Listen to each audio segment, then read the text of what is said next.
Welcome to Candidate Conversations, part of Delaware Debates 2016, produced by Delaware Public Media in collaboration with the University of Delaware's Center for Political Communication and with support from AARP. I'm Delaware Public Media News Director Tom Byrne. This conversation, taped on the campus of Delaware State University, focuses on the race for governor, and we are joined by Democrat John Carney. Thanks very much for joining us, Congressman. Great to be with you, Tom. Well, we'll start with the basic, easy question. Why are you running for governor?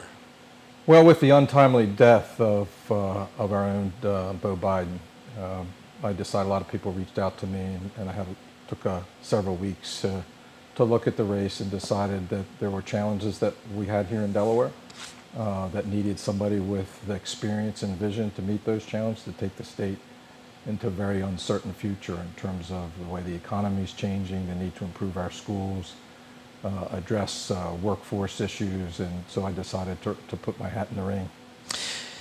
The governor obviously is the state's chief executive. How would you describe your leadership style, what you would bring in terms of leadership to the post? Well, I've always tried to, in the office, whether I was when I was Secretary of Finance or when I was leading a team with Newcastle County, or now as a member of the U.S. Congress, I've always tried to have a kind of a flat organization where that invited a lot of differences of opinion. We sought talent among our staff, diversity of opinion, tried to give everybody an opportunity to have their say in discussions and debate, use that information to make a decision for the best of the people that we represent. My focus has always been first trying to figure out what the right thing is, what's the right solution to a problem, and then identifying the way to achieve that solution. And we have some big challenges facing us here in Delaware, from a changing economy to the budget and fiscal issues at the state level to criminal justice issues as it relates to law enforcement relationships with communities, to healthcare, delivery services, a whole range of things. And so we're going to need the best and brightest minds to work on a team together if the people are good enough to elect me as Delaware's next governor, and that's how I'll deploy that team. Let's talk about some of these issues, and we'll start with the budgetary issues. State revenue estimates for the coming year don't paint a very rosy picture. Some have suggested looking harder at spending. There's been a fair amount of discussion, even committees looking at the revenue side and revenue sources. What should the priority be in making sure that the state is on the right budgetary track and on sound financial ground? Well, first of all, this is an area where I have considerable experience. When I worked for then Governor Carper as his Deputy Chief of Staff and then Secretary of Finance, of course it was a very different time. We had the opposite problem in those days in the late 1990s. We were cutting taxes basically every year and making decisions about how to make investments of taxpayer money in such things as open space and classroom technology and a lot of various economic development initiatives. Now the state is looking at a specific fiscal deficit, a budget deficit with revenues that are not sustainable in the long term, in particular what's called abandoned property or escheat revenue. Right. And so what we need, what I tell people we need, is a complete reset, a complete look at the spending and the revenue side of the picture. We need to find ways that we can be more efficient. The biggest driver of the cost side of the state budget is healthcare for state employees and Medicare. Those numbers are, the Medicare number itself is over $1 billion. This is something that every business in the state and across America is dealing with, and one that we have to do a better job. We have to find some efficiencies there, and to create, I intend, if elected governor, to create an ongoing effort to look at continuous improvement and efficiency, not just as a one-time thing, but as an ongoing mechanism. One of the things that I've found in my experience in state government is we always are looking for ways to cut costs, but we never capture those savings, right, for the taxpayers. And in this case, we'll need to capture those savings to address the shortfalls in revenue. And then after you've looked at the expenditure side of the budget, then you have to look at the mix of revenues. There have been a lot of studies that have been done, some that have been started by the Markell administration, some by the Business Roundtable. We ought to look at all of those reports and recommendations and try to find a revenue mix that's responsive to economic growth. That's the biggest solution, the best solution to the fiscal challenges we face, is to grow our economy and grow state revenue so that you can support the very important services of education, healthcare, and deliver services for the people of our state. I do want to talk a little bit more specifically about that big budget driver. You mentioned healthcare. It is one of the most difficult budget issues facing the state. Healthcare costs both Medicaid and the state employee health benefits. You talked a little bit about efficiencies, but tell me a little bit more about how you attack both those things, both the Medicaid side and also the health benefits for employees. Yeah, I think there's a concept that can be applied to both sides, right? Both to the expenditures that taxpayers make on behalf of state employees, which includes school district employees. And that is concepts that refer to as population health, better managing people with chronic diseases. Most of the healthcare expenditure are for people that are 50 years old and older, people like me, frankly, having just turned 60 2 months ago. That's where all the expense is, and it's particularly with people that have chronic diseases. Diabetes is one that drives incredible costs. So I know the hospital systems are looking at how do they better manage people with diabetes and heart disease, similar conditions, to keep them out of the hospital. It kind of runs counter to their primary mission, which is to run hospitals to treat patients that have acute problems. Let's work on the front end. Let's deploy nurses and physician assistants to help people manage their chronic conditions, keep them out of the emergency rooms, keep them out of the hospital, and keep them healthier in their homes instead of very costly institutional care. Same thing for Medicaid. We have a population among the state Medicaid group that is dealt with in a managed care kind of way, to where the vendor attempts to get efficiencies by better managing the delivery of services to those populations. Those are extremely difficult populations to manage because they're poor people. So they have other conditions that in their lives that make their health subject to problems.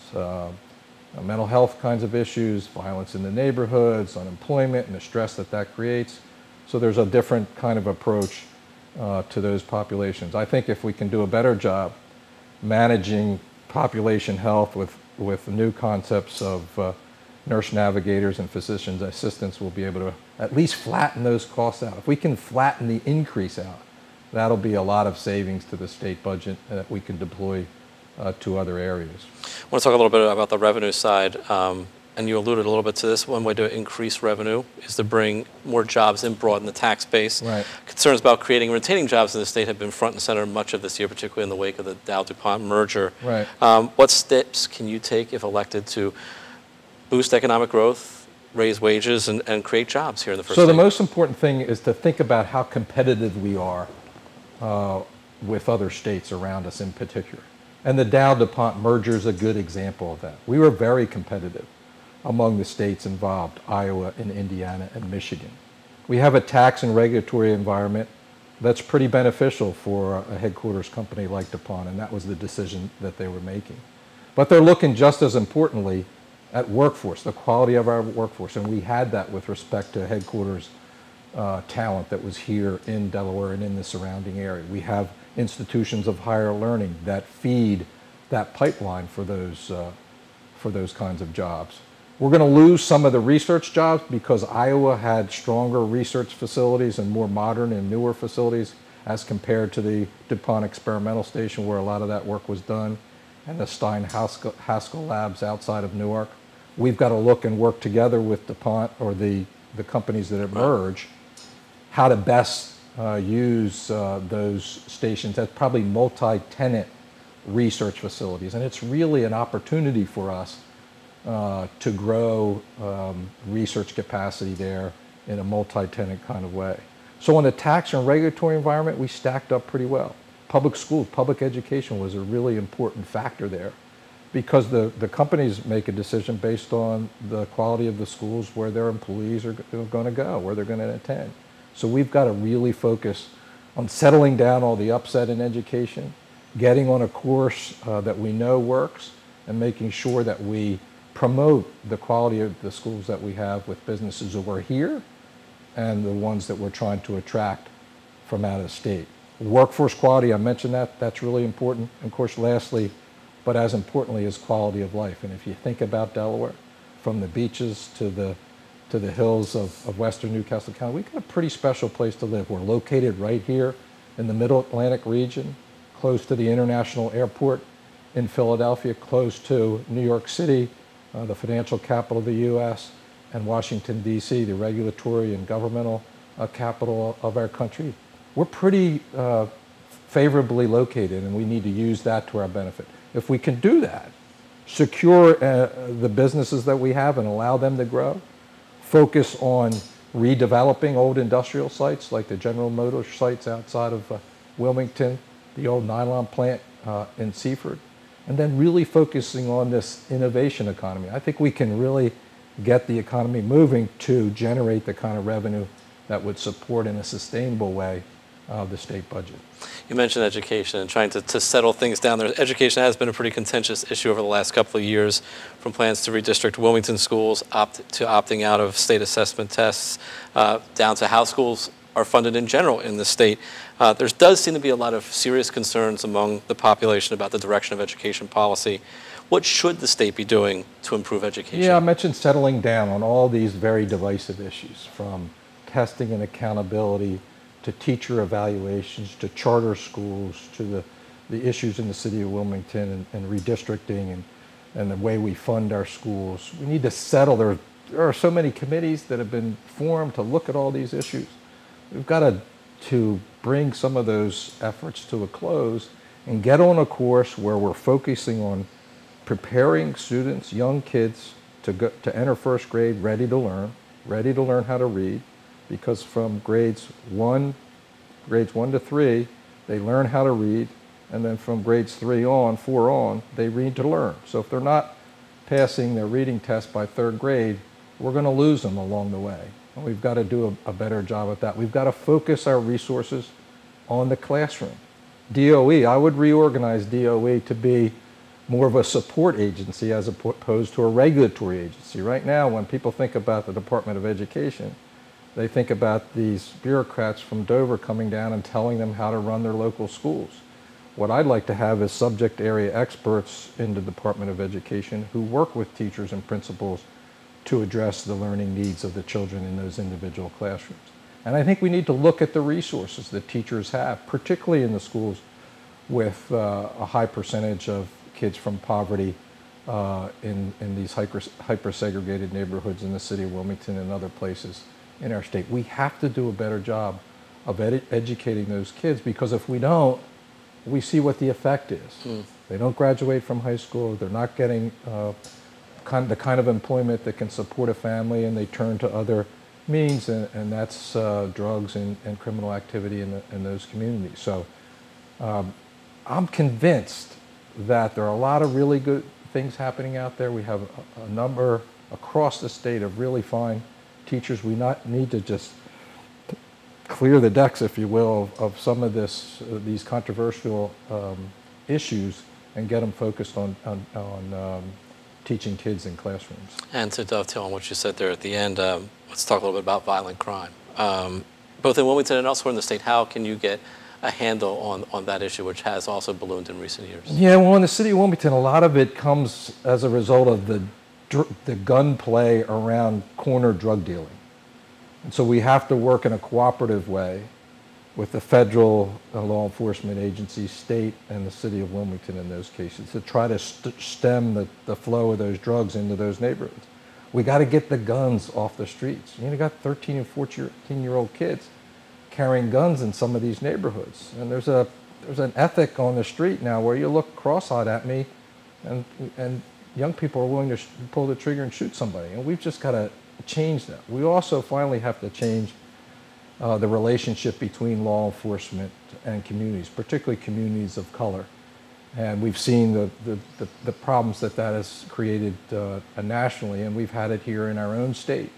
And what we need to do is bring the leadership of law enforcement together and meet with community leaders to try to address some of those issues head on, move towards more of a 21st century community policing model. Some of our agencies in the state do that very well, And we need to do a much better job at doing that. So starting with more comprehensive, coordinated law enforcement effort, addressing the guns on the street, fixing and mending the law enforcement community relationships, and then dealing with the underlying causes we talked about a minute ago, improving education in the city and in these low-income communities. I do want to talk a little bit more about the relationship between law enforcement and communities. Obviously, as you mentioned, it's been a very difficult summer in many places.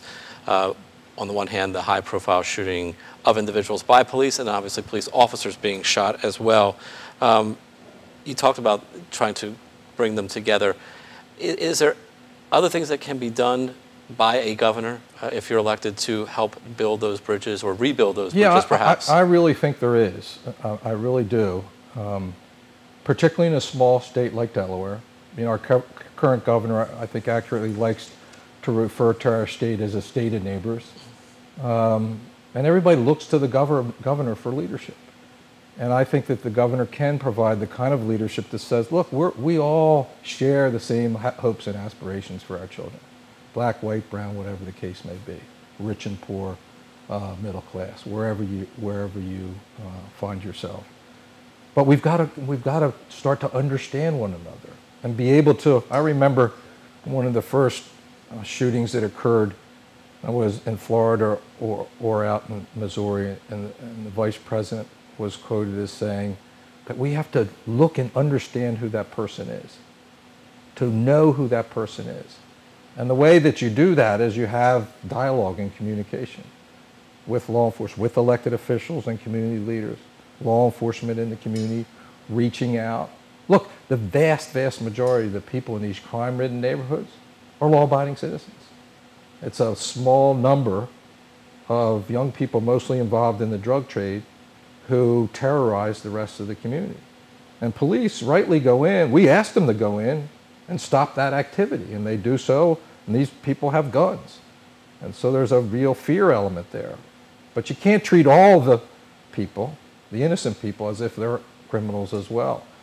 So I think it starts from the top. The governor has to provide that leadership and that vision that there is a different way that can achieve both goals, to stem the crime, to lock up the bad guys, and that can also have a positive relationship with other members of law-abiding members of those communities. And that takes a lot of hard work.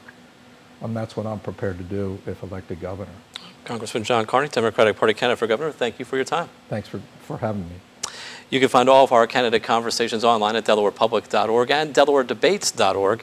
Candidate conversations are taped at Delaware State University and are part of Delaware Debates 2016, produced by Delaware Public Media in collaboration with the University of Delaware's Center for Political Communication and with support from AARP. Thanks for watching.